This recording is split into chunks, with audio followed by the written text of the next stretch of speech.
please subscribe and don't forget to press the bell icon to get notified whenever we upload a new video.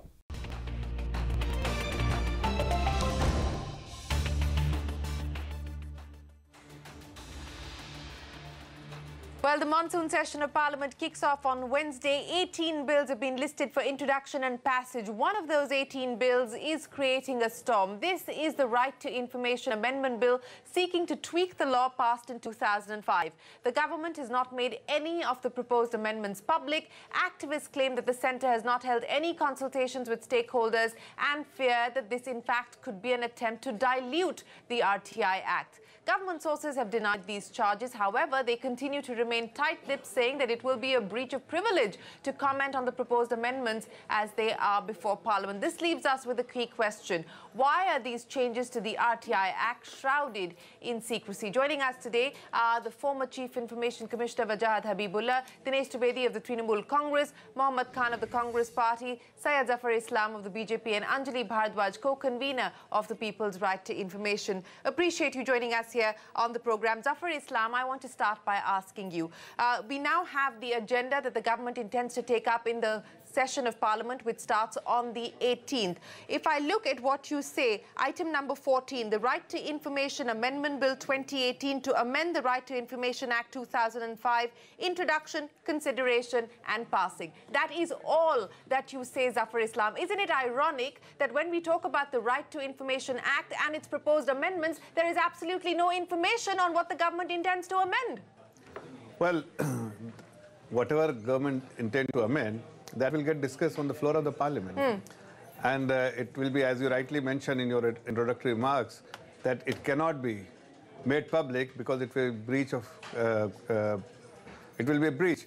And this has to be first discussed on the floor of the Parliament, and then it will be certainly made public. But what is more important, Shireen, to realize that whatever amendment will take place, that's something which I cannot comment because that's a privilege of the parliamentarian to first discuss. But we have never curtailed the rights. Okay. Historically, we have never curtailed. Whatever misuse... I'll come to that in just a second. But let me pick up on the first point that you made, that this would in fact be a breach of parliamentary privilege. Why is it not a breach of parliamentary privilege when in the very same notice that the government has put out as part of the parliamentary proceedings, you give details of the kind of amendments that you propose to bring in as far as the GST law is concerned?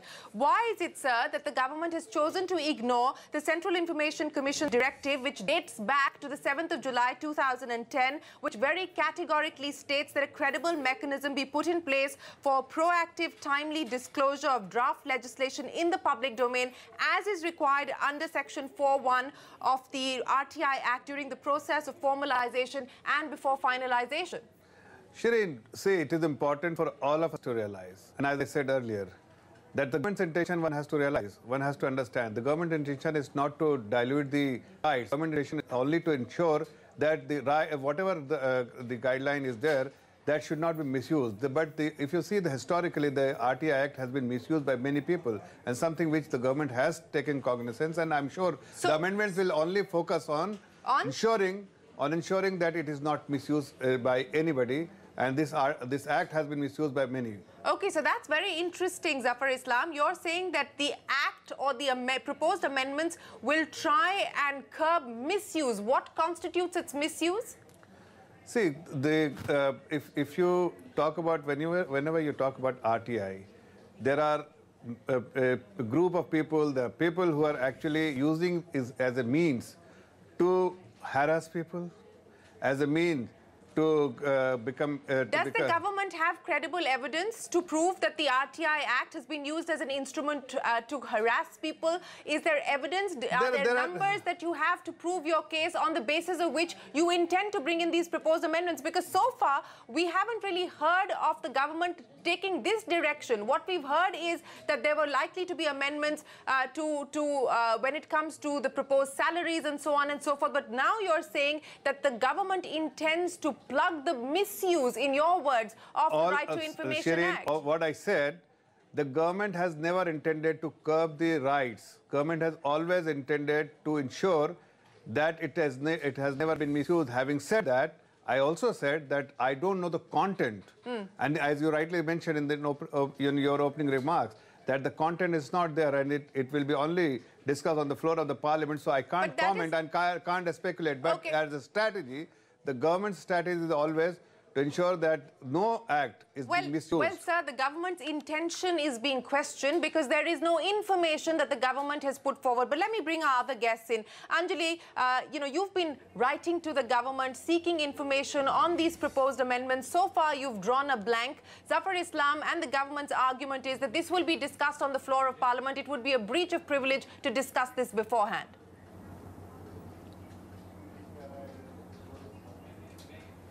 Look, in a democracy, people have a right to know. So when we are hearing that this government has not ever curbed people's right to information, let's remember that the right to information of people is being curbed by the government not informing us what kind of amendments it's bringing to this important legislation. The right to information law is being used widely by people. Millions of people are using it to access their other rights and entitlements. They certainly have a right to know what the government is intending to amend in that law. And unless people have information, there is absolutely no scope for participation and consultation, which is what has happened. There has been no public consultation on any of the amendments that the government might be intending to bring in. There have been some media reports where we have heard that the independence of information commissions might be compromised. Commissioners, this is a new thing that we are hearing, that the misuse of the law will be curbed. I want to state very clearly that till date, no government has been able to give us any evidence of misuse of the RTI law. The law simply provides an instrument for people to be able to access information, records that already exist with the government. It's no way that a law can be misused. It can only be used to access information that already exists.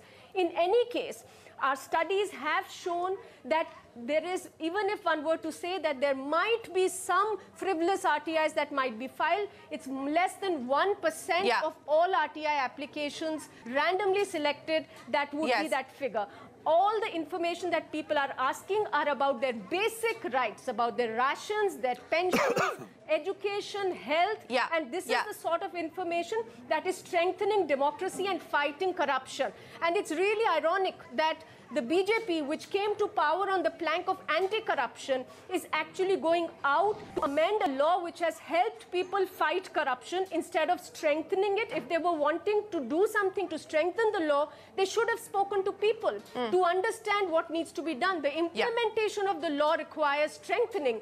The commissions do not have enough commissioners. The Central Information Commission has 4 vacancies today. There are 4 more vacancies coming up in the next few months. We've had to approach the Supreme Court to get those vacancies filled. They're not doing that. The government is not doing what needs to be done. Where are these amendments coming from? Who is asking for these amendments? So I'll put the government not I will put that question. I will put that question to Zafar Islam. Zafar Islam, by not even filling these vacancies, and I don't want a response just yet because I do want Mr. Habibullah to get into the conversation as well. But my limited point, as Anjali Bhardwaj was pointing out, that by not even filling these crucial vacancies, these posts, this is a question of malign neglect on the part of the government. So forget about possible dilution by way of amendments. This is malign neglect of the right to information instrument. Mr. Habibullah, you know, I want you to come in on the conversation. We don't know what the proposed amendments are going to be. The speculation till today, in fact, till Zafar Islam told us that the amendments could in fact be used to plug misuse, alleged misuse of the law, were to enable the government to fix salaries, which could be used allegedly as a tool to pressure information commissioners. Where do you stand on this debate as it's playing out today?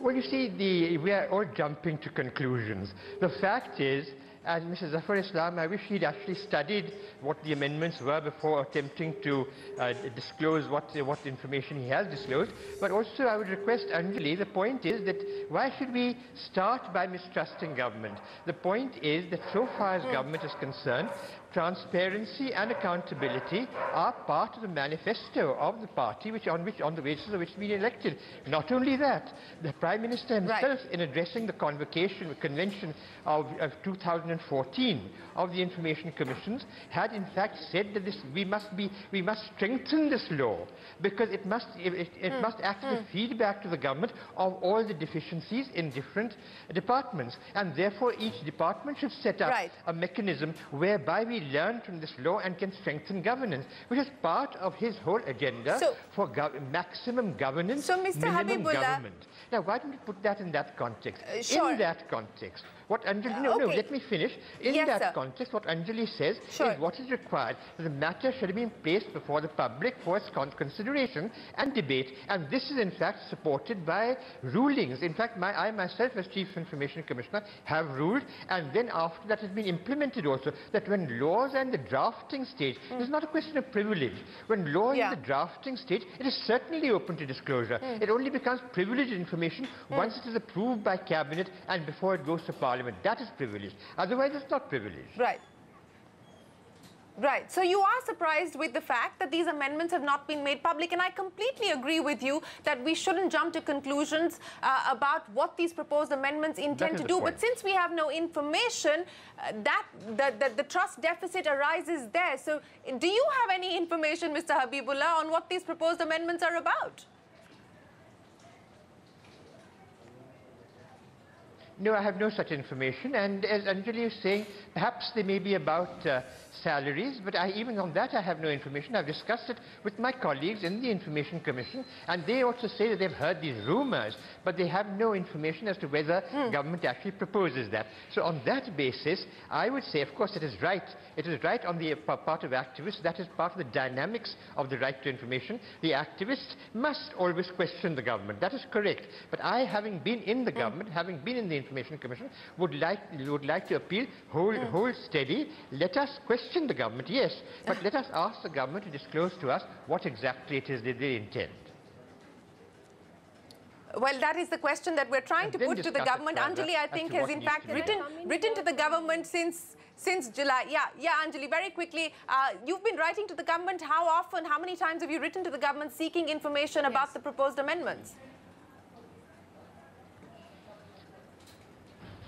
We've written to the government, we've written to the Prime Minister seeking information. We filed RTI applications to the government to ask what the amendments are. And I completely agree with Mr. Habibullah that there is a pre-legislative consultation policy of the central government, which was passed in 2014, under which the government is supposed to put out information about proposed legislation, about proposed amendments to legislation for at least a period of 30 days and seek public consultation before the bill is sent to Cabinet and it becomes privileged information.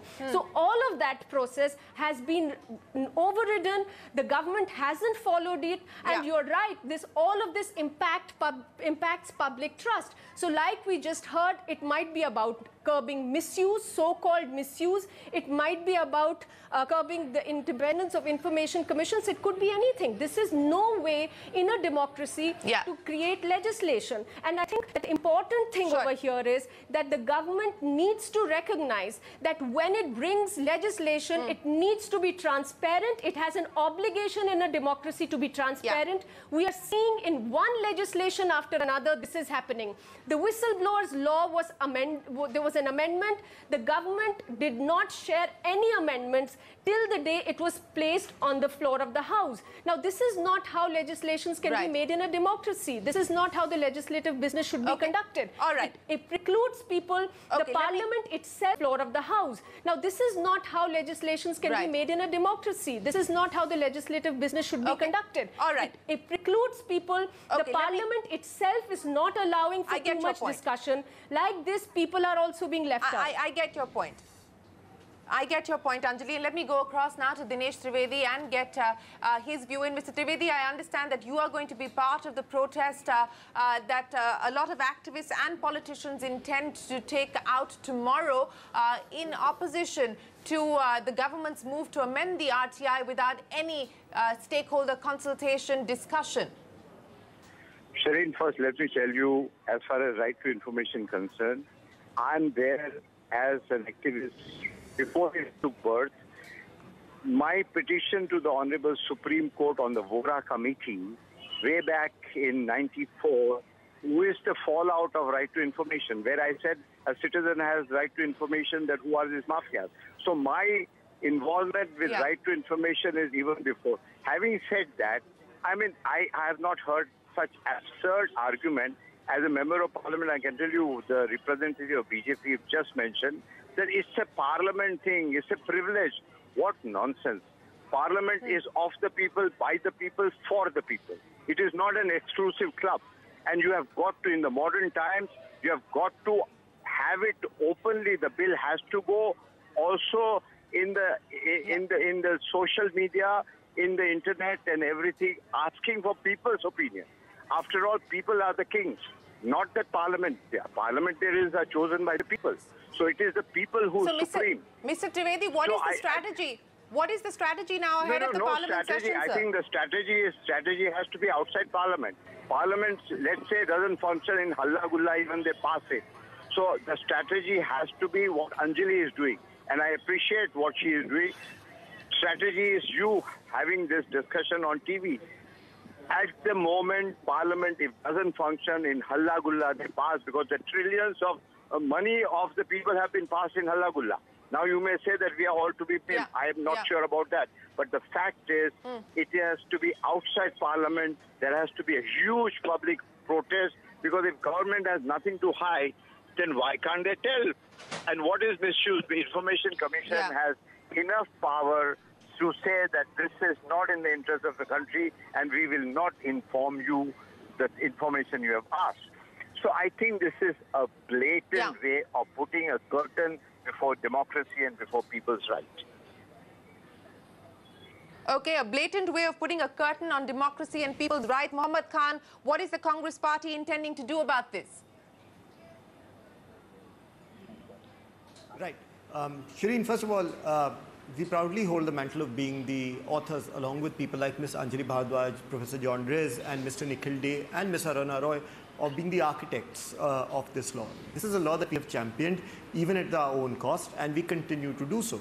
The protests being held on Wednesday will very likely see a large attendance by Congress leaders as well. I want to take this opportunity to quickly summarize some of the very outstanding points made on this panel as well.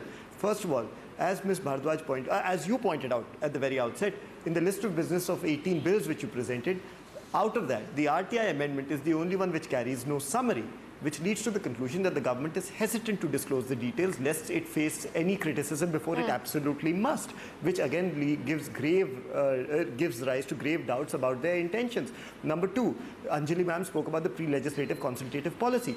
That law has been in cold, that policy has been observed more in the breach than in the observance by this government ever since it came into force. The UPA 1 and 2, despite the absence of such a policy, made it a point to put all its drafts out in the public domain for scrutiny and for comments. You would receive feedback and improve your drafts accordingly.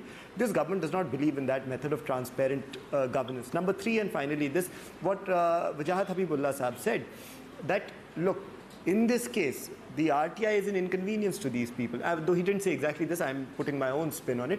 The RTI is an inconvenience to these people. He didn't. These are people who He didn't say that. Government and minimum governance. These are, he didn't. So that's why I clarified.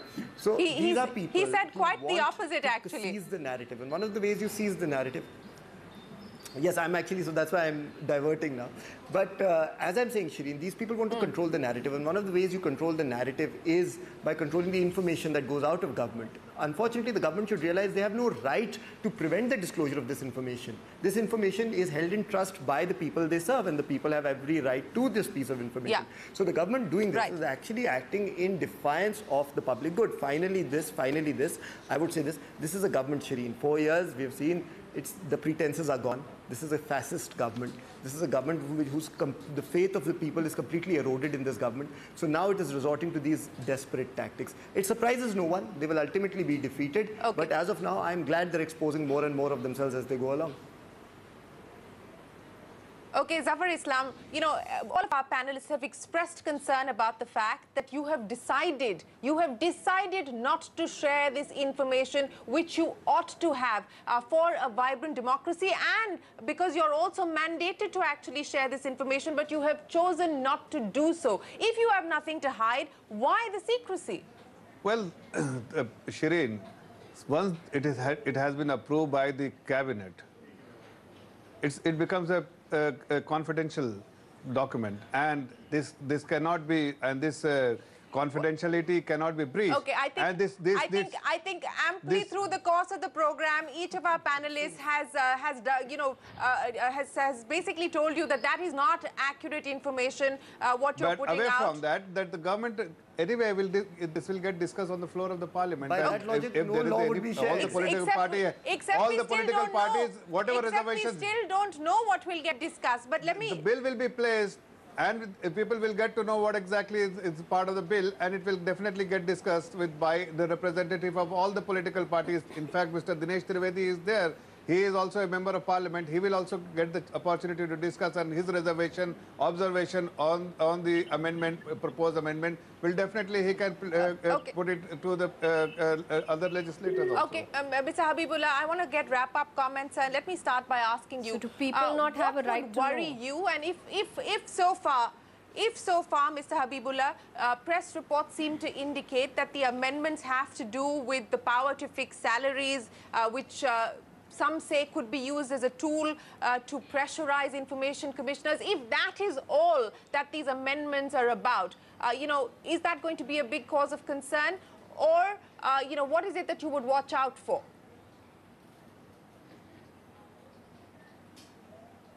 Well, you see, if the government takes over the idea, which it doesn't have at present, the law lays down what the salaries are supposed to be. They're supposed to be of the level of the election commission and so on.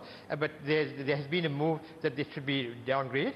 That would be interfering. Certainly, it would have repercussions on the functioning of the commission. But why do you want to go into that? The issue really is not that. The issue is, should there have been a proper disclosure? The point that was earlier made by, I think, Muhammad Nia, is that in the UPA it was being disclosed. No, it was not constantly being disclosed. As I mentioned, it was a ruling that came from the from the Central Information Commission, in consequence of which the earlier UPA government began to disclose it. Now, that ruling is still valid, and therefore the present government should carry it on also. And I would request Zafar Islam, please study what the government is planning to do before seeking to defend it, because that is not the best way of defending the action of the government. But I would also urge, let us not start off by mistrust. And I agree, Anjali has made applications under RTI and not got an answer. Hopefully she will get an answer. But the point is that what should be demanded is, from the government, please let us know what you intend. Then the question can come up for discussion as to whether the government is trying to prune the liberties of the people, or not trying to do this or trying to do the other thing. The point at present is that these bills, all laws of this nature, and particularly of this nature, which deal with the right to information, should be open to public discussion before amendments are sought to be made. That is the issue. Okay. Anjali, what would you be most... thank you, Mr. Habibullah, for that. Anjali, what would you be most concerned about? Wrap up comments very quickly, please.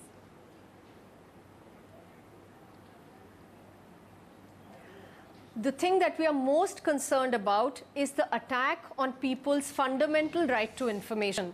What we are seeing is that people are not being informed. Their right to know is being attacked by not giving them information about what the government is planning to do with this crucial bit of legislation, how they are planning to amend the right to information law. And like I said, this is not just about the right to information law as well. Other legislations are also constantly being brought to the floor of the House without any information being made available to citizens. This itself is an attack on people's right to information.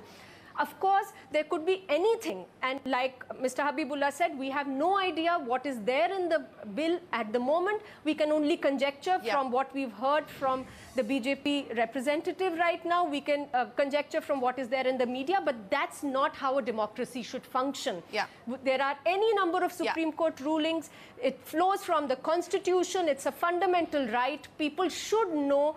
And I think that any attempt by the government to dilute this law, which people have demanded, they've owned and they've protected, will be met with great resistance. And we've seen that every time the government has tried to dilute the law, any government, people have taken to the streets. There has been great public protest because people cherish this right. It gives them a way to participate in governance, which is really what democracy is about. So I think that it would be very, very ill-planned for the government to try and amend the law or to dilute dilute it in any way at this stage. They should focus on implementing it better and doing the job that they're supposed to do to ensure people's right to information.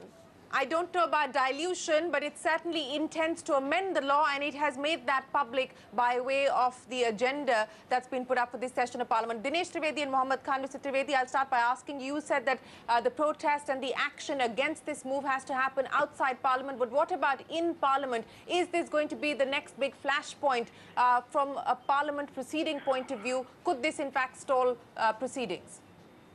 See, Shireen, the very fact that we don't even know what it contains, so it's very difficult to say what it is. Supposing it contains that they want to improve it, and if they want to improve it, why can't you share with the people at large? My fear is, these days, government themselves don't want the parliament to run. They put up some of their allies to disrupt the parliament, and they pass everything in the din of the house. That itself is so undemocratic, unconstitutional, unpeople, and I think this needs to be stopped. That's why we have to fight outside Parliament, inside Parliament, in a very peaceful, democratic way. Mohammed, is this going to be a priority this Parliament session? Unless they in fact come up with details of the amendments which prove the critics, which silence the critics, Mohammed. Well, Shireenji, you know as well as I do that this sort of legislation will have to be put before the public. Ultimately, it will have to be circulated to members of Parliament before it is placed for discussion. And when that happens, responsible members of Parliament, such as Mr. Trivedi and other Congress legislators, will make sure that the public knows exactly what is afoot. But this government does not prioritize governance or even the service of the people above its own personal political ambitions. This is, as rightly pointed out by someone, an attempt to control the spiraling narrative that is going out of their control. And finally, this over the last, and this is a point which Bhardwaj made actually, out of the 11 commission posts for information commissioners, 4 have been vacant for 18 months. People have written to them again and again saying, please fill those posts. The very fact that they're not even giving it the base amount of attention shows you where their priority lies. 2 more will retire by the end of this year. So the vacancies will come up to 6. So you see that this government wants to choke that institution entirely. There's no doubt about that anymore. All right, gentlemen, you know, we are speculating about what those amendments could in fact do, because we have no information, not a single line from the government on what they intend to move in this session of Parliament by way of amendments to the Right to Information Act. Ironic, it certainly is. Zafar Islam, Wajahat Habibullah, Mohammad Khan, Dinesh Trivedi and Anjali Bhardwaj, appreciate you joining us here on CNBC TV 18. We'll have you back when we have more details when Parliament resumes. It's time now for us to say goodbye to you on this particular program, but stay tuned. There's a lot more coming up.